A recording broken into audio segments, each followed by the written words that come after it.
నమస్కారం డిఆర్టీవీ న్యూస్ కి స్వాగతం. హెడ్లైన్స్ చూద్దాం. దేశవ్యాప్తంగా ఓటర్ల జాబితా సవరణకు ఈసీ శ్రీకారం. ఇవాళ సాయంత్రం కీలక ప్రెస్ మీట్. కర్నూలు ప్రమాదం కేసులో మృతదేహాల అప్పగింత పూర్తి. డిఎన్ఏ పరీక్షలతో మృతుల గుర్తింపు.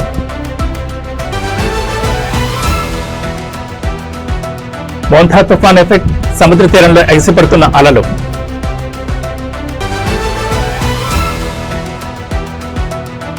నవీన్ యాదవ్ గెలుపు ఖాయం. కుల సంఘాల మద్దతుపై ఎమ్మెల్యే రామ్మోహన్ రెడ్డి హర్షం. ఇక డీటెయిల్స్ చూస్తే దేశవ్యాప్తంగా ఓటర్ల జాబితా సవరణకు కేంద్ర ఎన్నికల సంఘం శ్రీకారం చుట్టనుంది. ఇందుకు సంబంధించిన ప్రత్యేక సవరణ కార్యక్రమాన్ని నేటి సాయంత్రం ప్రకటించే అవకాశం ఉంది. ఈ మేరకు సాయంత్రం 4:15 ఈసీ మీడియా సమావేశం ఏర్పాటు చేసింది. ఎన్నికల సంఘం మీడియాకు పంపిన ఆహ్వానంలో కేవలం ప్రెస్ కాన్ఫరెన్స్ నిర్వహిస్తున్నట్లు మాత్రమే పేర్కొంది. అయితే ఇది పూర్తిగా ఓటర్ల జాబితాల సవరణకు సంబంధించిన ప్రకటనేనని అధికార వర్గాలు స్పష్టం చేస్తున్నాయి. దేశవ్యాప్తంగా ఓటర్ల జాబితాను 100% ఖచ్చితత్వంతో సిద్ధం చేసే లక్ష్యంతో ఈ కార్యక్రమాన్ని చేపట్టనున్నారు. తొలి దశలో భాగంగా 10 నుంచి 15 రాష్ట్రాల్లో ఈ ప్రత్యేక సవరణ కార్యక్రమాన్ని ప్రకటించవచ్చని తెలుస్తోంది. ముఖ్యంగా 2026లో అసెంబ్లీ ఎన్నికలు జరగనున్న రాష్ట్రాలకు ఇందులో ప్రాధాన్యం ఇవ్వనున్నారు. వచ్చే ఏడాది తమిళనాడు, పశ్చిమ బెంగాల్, కేరళ, అస్సాం, పుదుచ్చేరి రాష్ట్రాల అసెంబ్లీలకు ఎన్నికలు జరగాల్సింది. ఈ నేపథ్యంలో ఈ రాష్ట్రాల్లో ఓటర్ల జాబితాను పక్కాగా సిద్ధం చేసేందుకు ఎన్నికల సంఘం ఈ సవరణ ప్రక్రియను మొదటగా చేపట్టనుంది. ఈ ప్రకటనతో ఎన్నికల సందడి మొదలైనట్లేనని రాజకీయ వర్గాలు భావిస్తున్నాయి.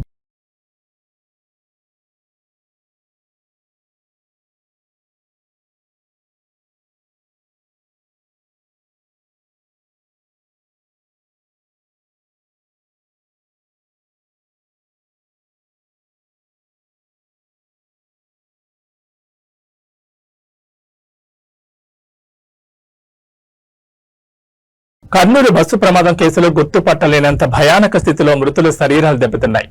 దీంతో వారిని గుర్తించడానికి డిఎన్ఏ పరీక్షలు చేయించడానికి ఆంధ్రప్రదేశ్ ప్రభుత్వం నిర్ణయించిన విషయం తెలిసిందే. డిఎన్ఏ పరీక్షలను నిర్వహించిన అనంతరం ఆదివారం మృతదేహాలను కుటుంబ సభ్యులు, బంధువులకు అప్పగించడం అధికారులు ప్రారంభించారు. సోమవారం నాటికి 19 మృతదేహాలను అప్పగించడం పూర్తి చేశారు. డిఎన్ఏ పరీక్షల ఆధారంగానే మృతులను గుర్తించి పార్థివ దేహాలను వారి కుటుంబ సభ్యులు, బంధువులకు అప్పచెప్పినట్లు అధికారులు తెలిపారు. అయితే కర్నూలులోనే అంత్యక్రియలు నిర్వహించాలని మృతుల కుటుంబ సభ్యులు కోరారు. దీంతో కర్నూలులోనే అంత్యక్రియలకు కావాల్సిన ఏర్పాట్లను అధికారులు చేశారు. బీహార్కు చెందిన ఓ మృతుడికి అంత్యక్రియలను ఇప్పటికే నిర్వహించగా తమిళనాడుకు చెందిన ప్రశాంత్ అంత్యక్రియలను నేడు నిర్వహించనున్నారు. ప్రశాంత్ కుటుంబ సభ్యుల వినతి మేరకు కర్నూలులో అంత్యక్రియలకు ఏర్పాట్లు చేసినట్లు అధికారులు తెలిపారు.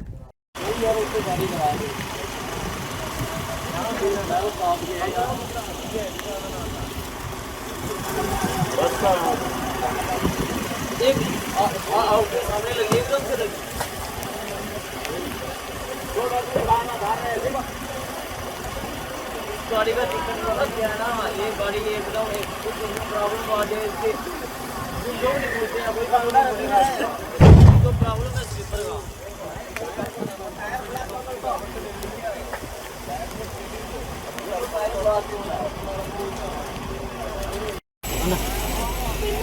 अच्छा ఫైర్ యాక్సిడెంట్ అయిన సందర్భంలో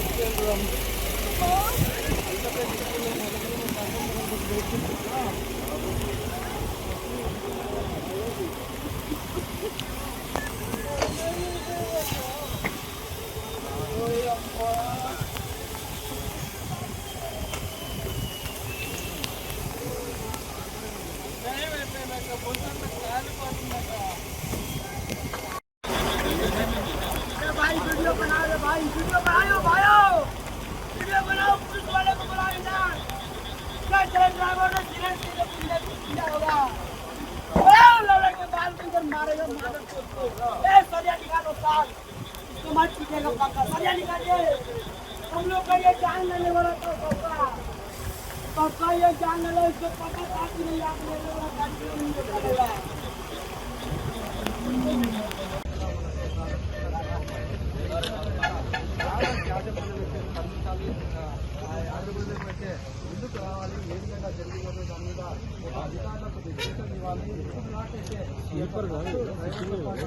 ఆంధ్రప్రదేశ్ రాష్ట్రంలో పలు చోట్ల భారీ వర్షాలు కురుస్తున్నాయి. మరోవైపు మోంథా తుఫాన్ దూసుకొస్తోంది. ఈ నేపథ్యంలో పలు జిల్లాల్లోని పాఠశాలలకు, కాలేజీలకు అధికారులు సెలవులు ప్రకటించారు. తుఫాన్ హెచ్చరికల నేపథ్యంలో విశాఖ జిల్లాలో ఇవాళ, రేపు 2 రోజుల పాటు విద్యా సంస్థలకు సెలవు ప్రకటిస్తున్నట్లు కలెక్టర్ హరీందర్ ప్రసాద్ తెలిపారు. జిల్లా ప్రజలు అప్రమత్తంగా ఉండాలని సూచించారు. అనకాపల్లి జిల్లాలో కూడా కలెక్టర్ విజయకృష్ణన్ 3 రోజులు సెలవు ప్రకటించారు. మోంథా తుఫాన్ ప్రభావం దృష్ట్యా జిల్లా వ్యాప్తంగా విద్యా సంస్థలకు అక్టోబర్ 27, 28, 29 తేదీల్లో సెలవులు ప్రకటిస్తున్నట్లు తెలిపారు. భారీ వర్షాలు, బలమైన గాలులు వీచే అవకాశం ఉన్నందున ప్రజల భద్రతను దృష్టిలో ఉంచుకుని ప్రభుత్వ, ప్రైవేట్ పాఠశాలల అన్ని విద్యా సంస్థలను మూసివేసినట్లు పేర్కొన్నారు. ఈ ఆదేశాలను ఉల్లంఘించి ఎవరైనా విద్యా సంస్థలను తెరిస్తే వారిపై కఠిన చర్యలు ఉంటాయని కలెక్టర్ విజయకృష్ణన్ హెచ్చరించారు. మరోవైపు ఉమ్మడి నెల్లూరు జిల్లాలో విస్తారంగా వర్షాలు కురుస్తున్నాయి. వర్షాల కారణంగా నదులు, వాగులు, వంకలు, కాలువలు పొంగి పొర్లుతున్నాయి. సోమశిల డ్యాంలో 70 టీఎంసీలు, కండలేరు జలాశయంలో 60 టీఎంసీలకు నీరు చేరుకుంది. 1000 హెక్టార్లలో పంటలు నీటి మునగాయని రైతులు ఆందోళన వ్యక్తం చేస్తున్నారు. తుఫాన్ ప్రభావంతో చేపల వేట, చేనేత పనులు నిలిచిపోయాయి.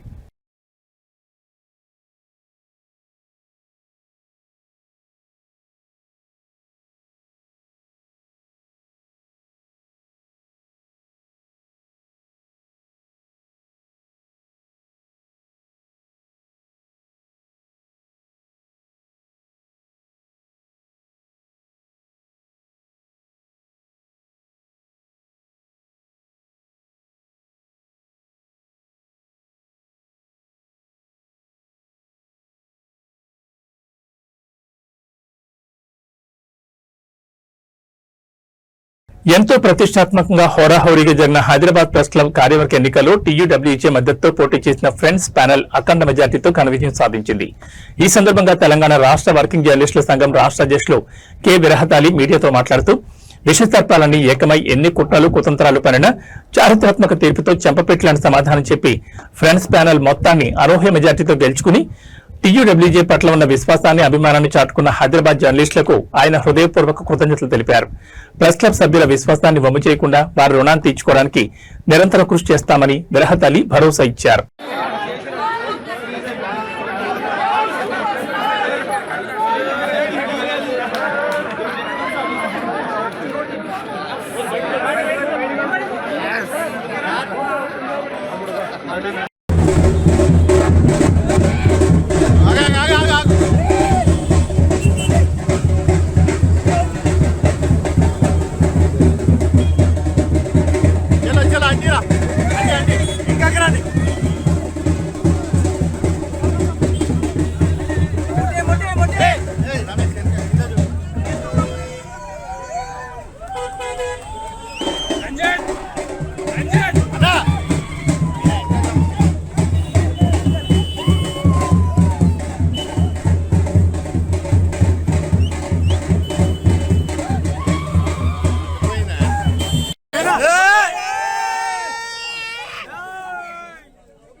జూబ్లీహిల్స్ ఉప ఎన్నికలో కాంగ్రెస్ పార్టీ అభ్యర్థి నవీన్ కుమార్ యాదవ్ కు మద్దతుగా జూబ్లీహిల్స్ కుల సంఘాలన్నీ మద్దతు తెలపడం చాలా సంతోషంగా ఉందని పరిగి ఎమ్మెల్యే డీసీసీ అధ్యక్షుడు టి రామ్మోహన్ రెడ్డి అన్నారు.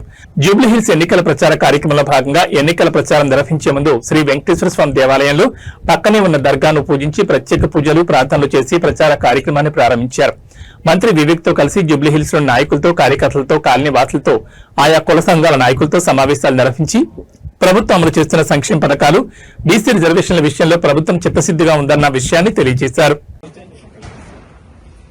ఈరోజు జూబ్లీహిల్స్ ఎన్నికల ప్రచార కార్యక్రమంలో భాగంగా పరిగి నియోజకవర్గం నుంచి గౌరవ ముఖ్యమంత్రి రేవంత్ రెడ్డి గారు మరియు మహేష్ కుమార్ గౌడ్ గారు మన పిసిసి అధ్యక్షులు నన్ను ఎమ్మెల్యేగా ఇక్కడ 6 బూత్లకు ఇన్ఛార్జ్గా నన్ను అపాయింట్మెంట్ చేసిన తర్వాత ఇక్కడ వచ్చేసి ఇక్కడ ఉన్నటువంటి ముఖ్యంగా బీసీ సంఘాల ఐక్య వేదిక అంటే సెంట్రల్ కమిటీ ఉంది. ఇక్కడ ముద్రాజు, మున్నూరు కాపు, అదేవిధంగా గంగపుత్రులు, అన్ని సంఘాలు, మహిళా సంఘాలు, రజక సంఘాలు అన్ని కూడా కలిపి అన్ని కుల సంఘాలన్నీ కూడా కలిపి ఈరోజు కాంగ్రెస్ ప్రభుత్వం 42% రిజర్వేషన్ ఇస్తామని చెప్పి మన తెలంగాణ శాసనసభను చెప్పి గవర్నర్కు పంపించి కేంద్రం దాన్ని అమలు చేయని సందర్భం లోపల ఈరోజు బీసీ సంఘాల ఐక్య కార్యాచరణ సమితి అధ్యక్షుడు జాజుల శ్రీనివాస్ కూడా స్టేట్మెంట్ ఇచ్చాడు. బీసీ సంఘాలన్నీ కూడా తెలంగాణ రాష్ట్ర వ్యాప్తంగా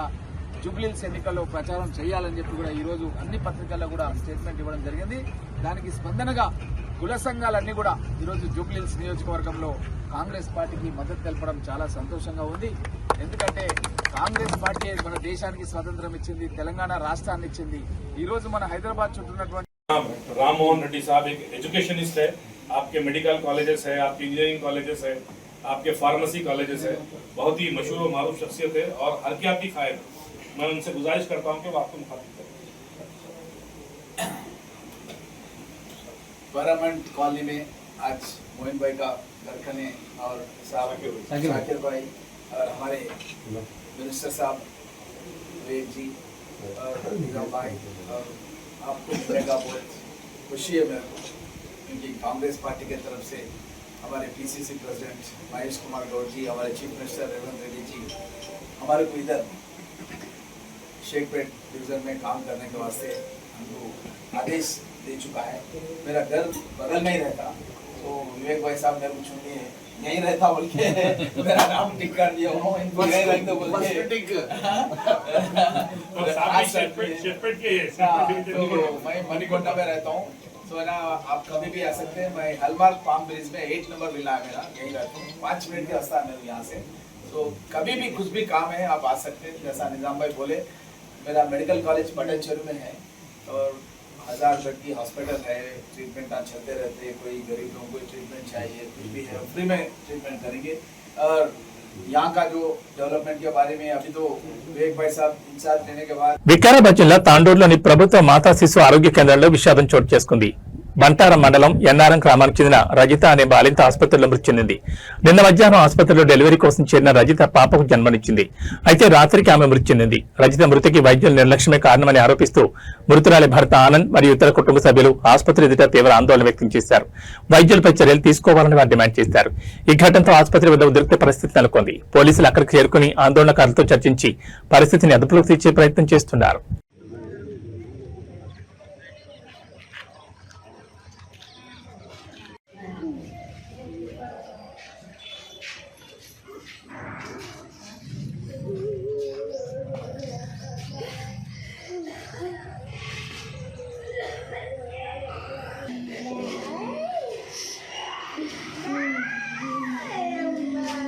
వచ్చి జాయిన్ అయినాం. పేరు విలేజ్ అమ్మాయి ఫుట్బాల్ మండల్ ఎన్నారం గ్రామం. ఆనంద్ నా పేరు, నా భార్య పేరు రజిత. ఇక నిన్న 11 గంటలకు డెలివరీ అయింది. అంతా మంచిగా ఉన్నది, పాప మంచిగా ఉన్నది, అంతా మంచిగా ఉన్నది. ఇక లోపలికి తీసుకొని చేసారు. నైట్ 12 గంటలకు ఇంజక్షన్ ఇచ్చారు. ఇంజక్షన్ ఇచ్చిన తర్వాత ఏమైందో ఏమో 20 మినిట్స్లో చనిపోయింది. చనిపోయినాక వచ్చారు వాళ్ళు. మళ్ళీ వేరే వాళ్ళు చెప్తేనే వచ్చారు, లేకపోతే వాళ్ళ అబ్జర్వేషన్లు ఎవరు లేరు. అసలు డాక్టర్లు లేరు, నర్సులు లేరు, ఎవరు లేరు. అంటే ఎందుకు చనిపోయిందన్న విషయం చెప్పారు వాళ్ళు. ఎందుకు చనిపోయింది అని అంటే పిడిచి రావచ్చు అని అంటున్నారు, కానీ కన్ఫర్మ్ ఏం లేదు. పిడిచి రావచ్చు. ఒకటి నోస్ నుంచి బ్లడ్ వచ్చింది. ఎందువల్ల చనిపోయింది ఏంది తెలియదు. మీరేమనుకుంటున్నారు మరి ఎట్లా? మేము ఆ ఇంజక్షన్ వల్లనే వీళ్ళు పట్టించుకోకనే అసలు చనిపోయింది. అసలు 12 గంటలకు బేబీకి పాలిచ్చింది. వాళ్ళు 12 గంటలకు వచ్చినప్పుడు ఏమన్నా తినిపిండి అటగా తినిపించలేదు. మళ్ళీ ఏమన్నా అయితే మళ్ళీ ఇట్లా అని పొద్దున్న తినిపిస్తే వస్తుంది అన్నట్లా తినిపించలేదు, ఏం తాపలేదు. మెదక్ జిల్లా కొల్చారం సమీపంలోని అటవీ ప్రాంతంలో కోడ రోడ్డు ప్రమాదం జరిగింది. వేగంగా వస్తున్న ఒక బస్సు అదుపు తప్పి గొర్రెల మందను ఢీకొట్టింది. ఈ ఘటనలో 20కి పైగా గొర్రెలు అక్కడికక్కడే మృతి చెందాయి. అటవీ ప్రాంతంలో ఉన్న మలుపు వద్ద బస్సు అతివేగంగా ఉండడం వల్లే అదుపు తప్పిందని ప్రాథమికంగా తెలుస్తోంది. బస్సు డ్రైవర్ నిర్లక్ష్యం వల్లనే ఈ ప్రమాదం జరిగిందని బస్సులోని ప్రయాణికులు తీవ్ర ఆరోపణలు చేశారు. ఈ ప్రమాదం కారణంగా గొర్రెల కాపర్లు తీవ్రంగా నష్టపోయారు. పోలీసులు ఘటనా స్థలానికి చేరుకుని వివరాలు సేకరిస్తున్నారు.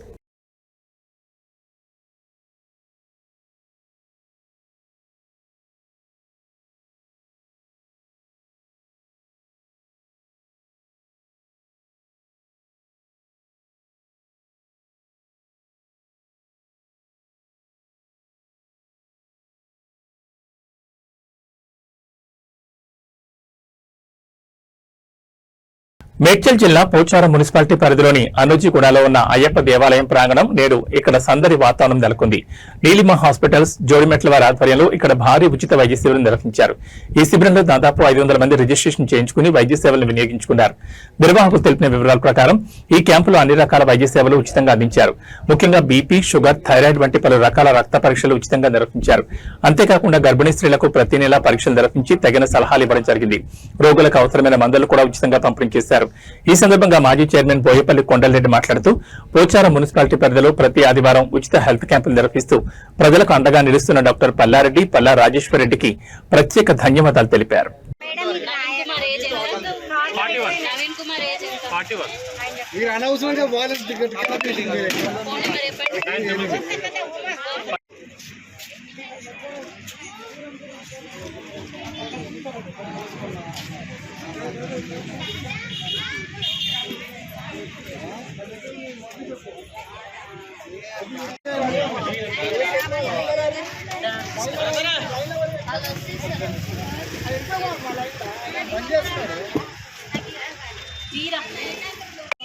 లేదమ్మా అయిపోయింది.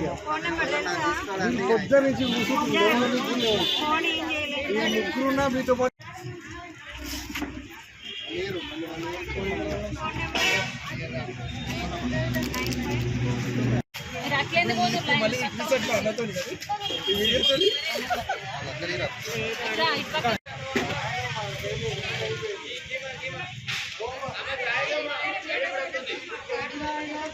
శ్రీ సత్యసాయి జిల్లా ధర్మవరం పట్టణానికి చెందిన హరీష్ కుమార్ అక్టోబర్ 24వ తేదీ అర్ధరాత్రి 3:30 కర్నూలు జిల్లా చిన్నటేకూరు సమీపంలో హైదరాబాద్ నుంచి బెంగళూరు వెళ్తున్న కావేరీ ట్రావెల్ బస్ అగ్ని ప్రమాదానికి గురైంది.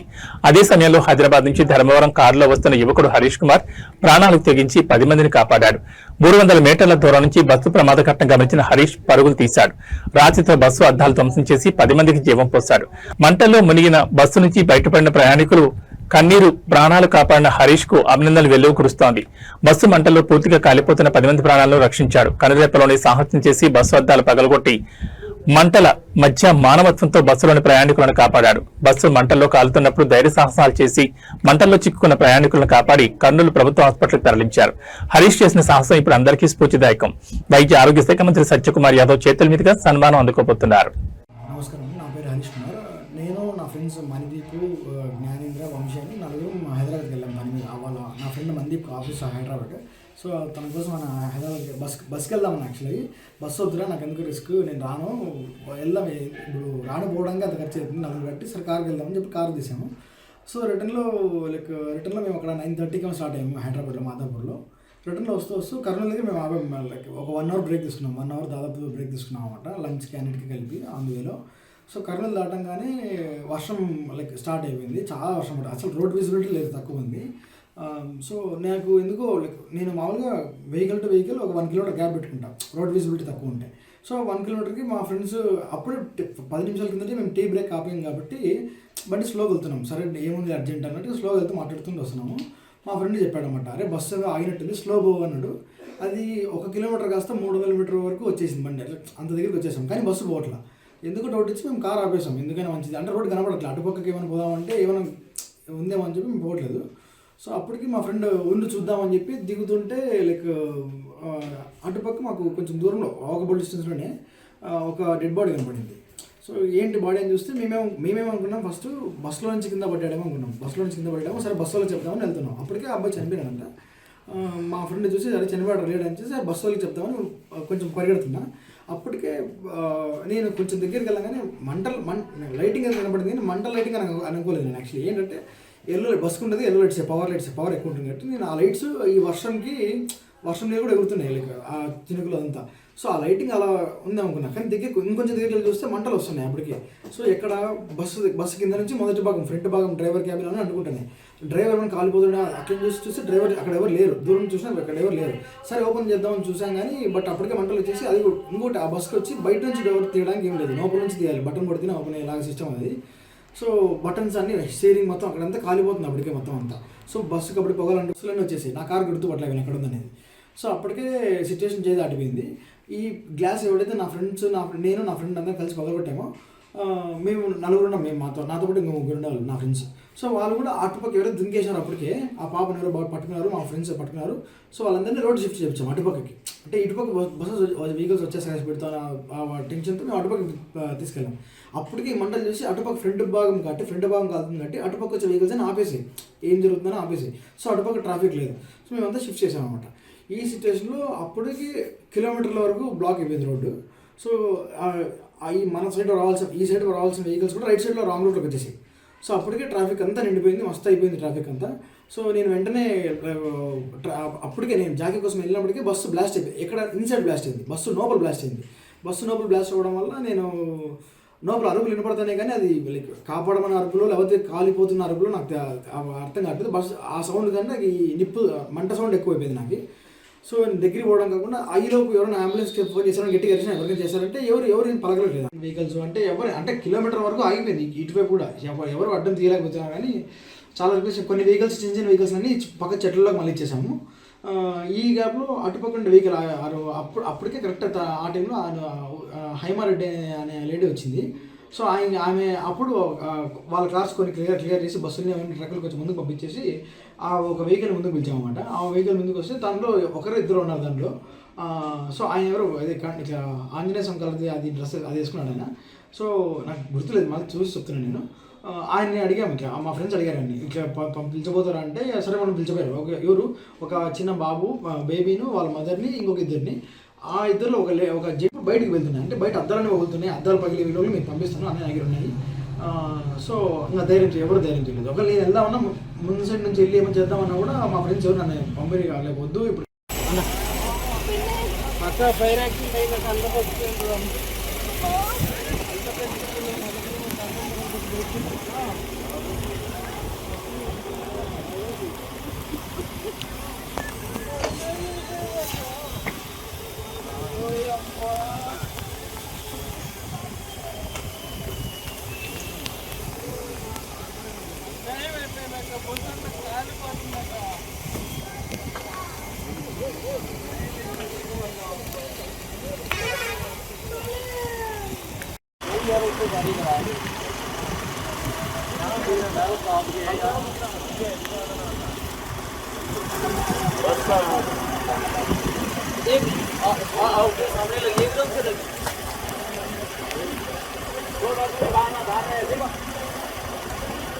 गाड़ी का टिकट लग गया ना, ये गाड़ी एकदम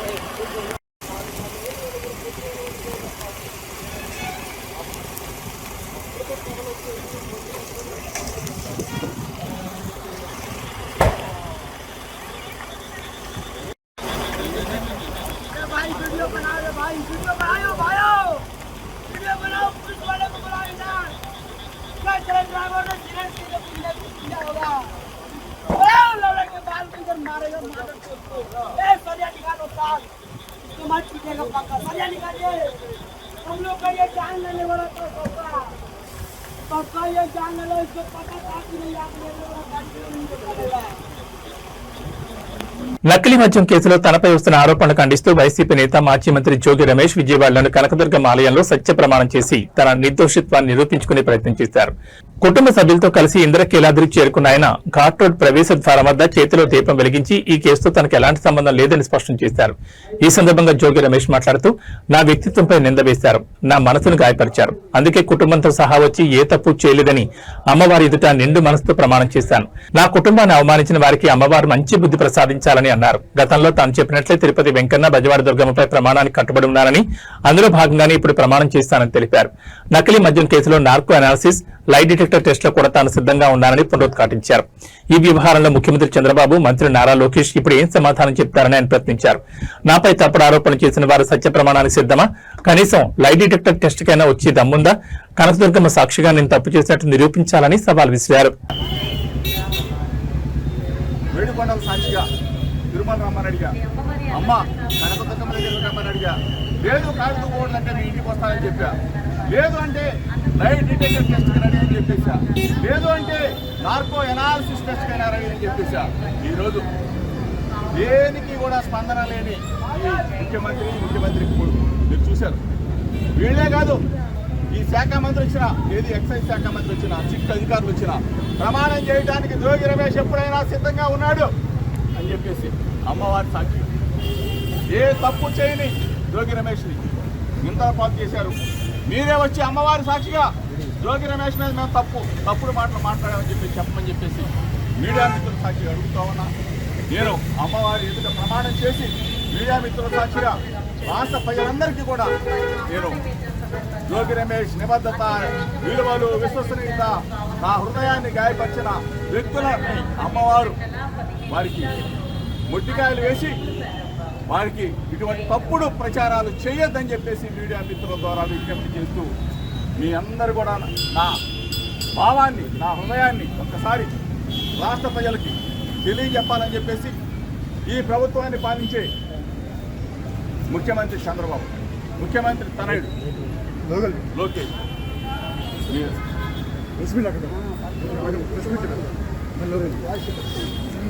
team India vice captain Shreyas Iyer తీవ్రంగా గాయపడ్డాడు. ఆస్ట్రేలియాతో జరిగిన 3వ వన్డే మ్యాచ్ లో ఫీల్డింగ్ చేస్తూ గాయపడిన ఆయనకు ఇంటర్నల్ బ్లీడింగ్ అయినట్లు తేలింది. దీంతో ఆయన్ను సిడ్నీలోని ఓ ఆసుపత్రిలో చేర్పించి ఐసీయూలో ఉంచి చికిత్స అందిస్తున్నారు. శనివారం జరిగిన మ్యాచ్ లో ఆస్ట్రేలియా బ్యాటర్ అలెక్స్ క్యారీ కొట్టిన బంతిని శ్రేయస్ వెనక్కి పరిగెడుతూ అద్భుతంగా క్యాచ్ అందుకున్నాడు. అయితే ఈ క్రమంలో కింద పడడంతో ఆయన ఎడమ పక్కటెముకలకు గాయమైంది. మ్యాచ్ అనంతరం డ్రెస్సింగ్ రూమ్ చేరుకున్న తర్వాత బీసీసీఐ వైద్య బృందం వెంటనే ఆసుపత్రికి తరలించింది. గత 2 రోజులుగా శ్రేయస్ ఐసీయూలోనే ఉన్నారు. వైద్య పరీక్షల రిపోర్ట్లు వచ్చిన తర్వాత అంతర్గత రక్తస్రావం జరుగుతున్నట్లు గుర్తించి వెంటనే ఆసుపత్రిలో చేర్పించాం. ఇన్ఫెక్షన్ వ్యాపించకుండా ఉండేందుకు 2 నుంచి 7 రోజుల వరకు ఆయన వైద్యుల పర్యవేక్షణలో ఉంటారని ఈ పరిణామం గురించి తెలిసిన ఓ అధికారి మీడియాకు తెలిపారు. టీం డాక్టర్, ఫిజియో ఏమాత్రం ఆలస్యం చేయకుండా సరైన సమయంలో ఆసుపత్రికి తీసుకెళ్లారు. ప్రస్తుతం ఆయన పరిస్థితి నిలకడగా ఉంది.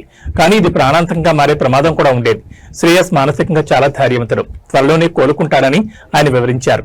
అంతర్గత రక్తస్రావం కావడంతో శ్రేయస్ అయ్యర్ పూర్తిగా కోలుకోవడానికి అనుకున్న దానికంటే ఎక్కువ సమయం పట్టొచ్చని తెలుస్తోంది. కనీసం వారం రోజుల పాటు ఆయన సిడ్నీలోనే ఆసుపత్రిలో ఉండొచ్చని సమాచారం. కాగా శ్రేయస్ ఆస్ట్రేలియాతో జరగనున్న T20 సిరీస్ కు ఎంపిక కాని విషయం తెలిసిందే.